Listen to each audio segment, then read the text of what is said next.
Our next question is a video. It comes from Josh Thomas in Melbourne. Hi Tony. Yesterday, our atheist female living in Sin Prime Minister, who is obsessed with moving forward, said that she's against same-sex marriage because it's against our culture and our heritage, which she then explained is based on the Bible. WTF. Discuss. Okay.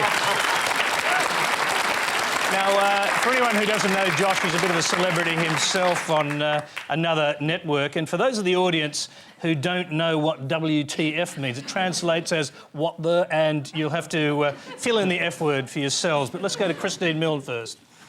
Oh, look, I think the community has really changed dramatically on the issue of marriage equality, and the Greens are very strongly supporting it. I think it's time that the Parliament listened to what the community had to say, and I think actually it's not really very sensible to say I had a conservative upbringing and therefore I'm still where I was at the time I was 9 or 10 living at home in that environment.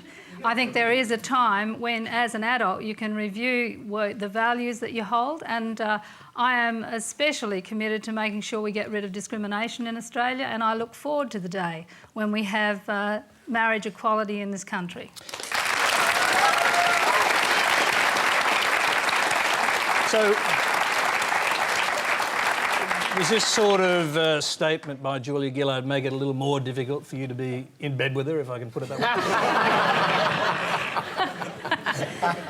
Well, it certainly highlights the major difference between the Greens and the government, and I think what it demonstrates Do you think that's why she said it, to highlight major differences between the Greens and the government? Well, I don't think so. I think she actually believes what she's saying in this circumstance, but I think she's wrong, and I think that on this particular issue, she is reflecting what she thinks is a conservative popular view, and it's not. She's actually misread the community completely. Jason Clare, let's hear from you on that. It probably won't please Josh, but I think most Australians still think of marriage as between a man and a woman. I think what you can do is you can keep that, but you can still recognise the importance and the special nature of a same-sex relationship. I think you can do that. The central allegation here against Julia Gillard is of hypocrisy, an atheist living in sin. I mean, that could also be construed as being against our culture and our heritage, couldn't it? Well, look, Julia has conservative views on some things and progressive views on others. She's ultimately, and most people around this table know Julia and know her pretty well, she's a decent person, a smart person, somebody who understands that government's tough, but you've got to work at things to get things done. And whether it's on work choices, or whether it's on education, or whether it's what we're going to do on climate change, we're going to get things done. Do you share her views on this? Because you are allowed a conscience... Yeah. And I've said on a few occasions I support the Prime Minister's view, but the Labor Party will get a chance to debate this at the National Conference later this year. Miranda Devine. Well, I think that Julia Gillard's had to do this because she's belatedly realised that this sort of these images of her sitting alongside Bob Brown and Christine Milne has not gone down too well with Labor's socially conservative base. And so she needs to throw out a few little totems to them to say, look, I'm not a Green, you know, I haven't gone, you know, I'm not an extremist like they are. So that I think it's as cynical as that. I think you're very nice. Do you, essentially, you would agree with the position she's putting forward? Yeah, I do, yeah. Well, endorsing discrimination is hardly what you would do just to create a point of difference, I wouldn't expect.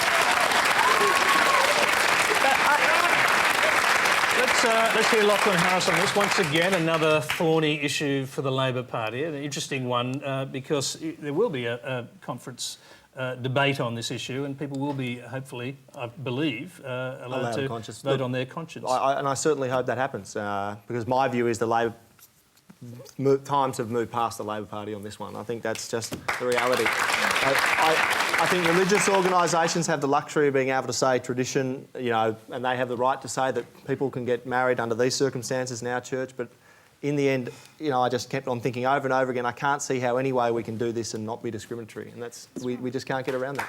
Did you, just incidentally, did you make that argument inside the Prime Minister's office? I was wondering how long one of those first questions like that would take.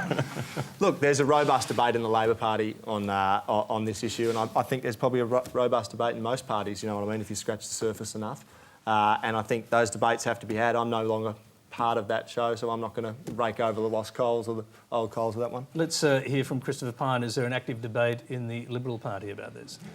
Oh, look, I think the question from Josh was what the F about the current Prime Minister's view on same-sex marriage, and I think I'd deal with that first. I mean, the truth is, what we need to do with Julia Gillard is actually look at what she has done in public life rather than what she is now saying she is. So she's now saying she's a social conservative, but when the vote came up on RU486, remaining with the Health Minister, Julia Gillard voted to take RU486 away from the Health Minister, which was a proxy vote on abortion. When there was a vote on embryonic stem cell research, she voted not with the Conservatives in the Parliament, but instead voted to allow embryonic stem cell research. And today, or yesterday, she said that the Bible was central to understanding our Western civilisation, and how could you understand it if you didn't study the Bible? And yet, when she was Education Minister, there is not one mention of the Bible in the national curriculum. So rather than listening to what she now says as the new Julia that's been remade again, chameleon-like for goodness knows how many times, let's look at what she actually did. Just to pick you up on that, do you think the Bible should be studied in schools compulsorily? I have absolutely no doubt that the Bible should be studied as part of our literature in schools, because you cannot understand our literature without understanding the Bible, and I believe that the Bible should be studied as part of our history curriculum, because you cannot understand our attachment to pluralistic liberal values if you don't understand our Judeo-Christian heritage.